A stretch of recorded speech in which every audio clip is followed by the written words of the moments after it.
मृणाल जी की भाषा और मृणाल जी के साहित्य की सबसे जादुई बात मेरे लिए ये है कि वो बहुत ही सरल भाषा में बहुत ही गहरी बातें करती हैं। और वो कैसे कर पाती हैं? क्योंकि वो उनकी हर करीब करीब हर लाइन में, या नहीं तो हर छोटे से किस्से में, हर हर कृति में एक रेफरेंस का इतना भंडार होता है, क्रॉस रेफरेंस होते हैं, मेटाफर्स होते हैं, इंटर डिसिप्लिनरी एक टेंजेंशियल कनेक्शन होते हैं जो बहुत ही शानदार हैं। अब ये किताब है देवी समयातीत गाथाएं स्त्रियों की, जिसमें कि हिंदू धर्म की जो विभिन्न देवियां हैं उनकी गाथाएं हैं, जो कि देवी पुराण से या भागवत से निकाली हुई जो कहानियां हैं। लेकिन उन कहानियों को उन्होंने जोड़ा है अपनी लीला मौसी, अपनी बड़ी अम्मा की जिंदगी से, कि कैसे उनकी जिंदगी के अलग अलग क्षणों में या अलग अलग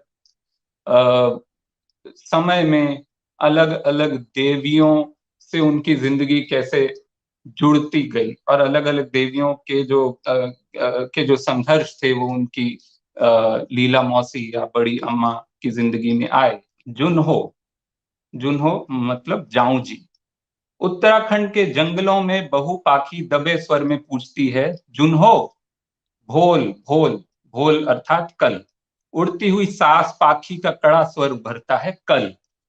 वो पूछती है जुन्हो, सास बोलती है कल।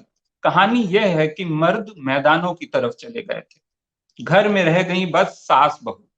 बारिश पड़ी नहीं, फसल हुई नहीं, सास बहू को सूखे बेर खाकर गुजारा करना पड़ रहा था। बसंत का मौसम, चैत का महीना आया। गांव की बाकी बहुएं अपने अपने मायके चली गईं।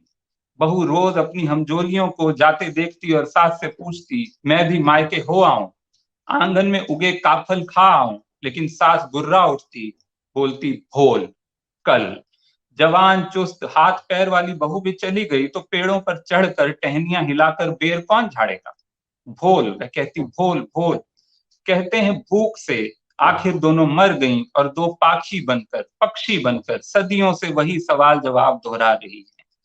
काफल के पेड़ पर छोटी सी काले पंखों वाली चिड़िया विलाप करती घूमती है, काफल पक गए मैंने चखे तक नहीं।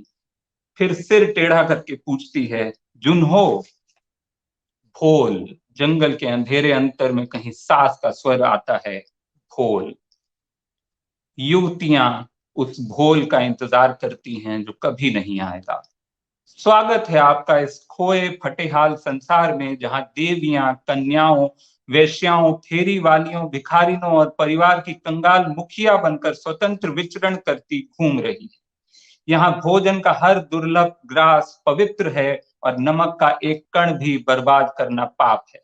यहाँ तो आप सुबह उठकर नीम से मुंह साफ करिए और पुरुष फॉरेस्ट ऑफिसर को सलाम करिए, जिसकी अनुमति के बिना आप नीम की टहनी तक नहीं तोड़ सकते।